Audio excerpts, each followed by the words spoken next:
Hello everyone, and welcome to day number 97 of your daily Chafetz Chaim. Today we continue with the 5th chapter of the laws of Rechilos. Chafetz Chaim writes in halacha number 5. From everything that we've said, we see how mistaken people are if they go around asking people, what do others think about them, what do others say about them, because typically these things do not apply to them anyway, and they certainly will not be helpful.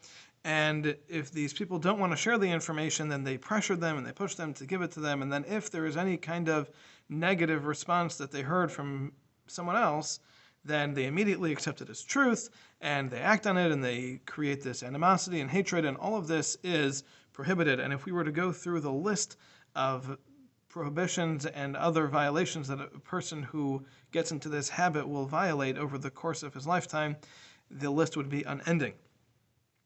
And therefore the Chafetz Chaim says you should know and understand that we're never allowed to accept Lashon Hara or Rechilos no matter what.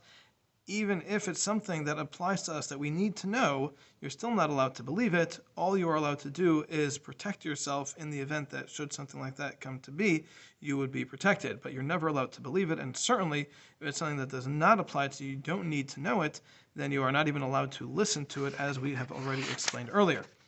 And the Chafetz Chaim ends off and he says that for someone to pressure someone else to tell them what so-and-so said about them is absolutely forbidden. Not only are they themselves sinning, but they are causing that other person to sin if they were to share any negative information from another person.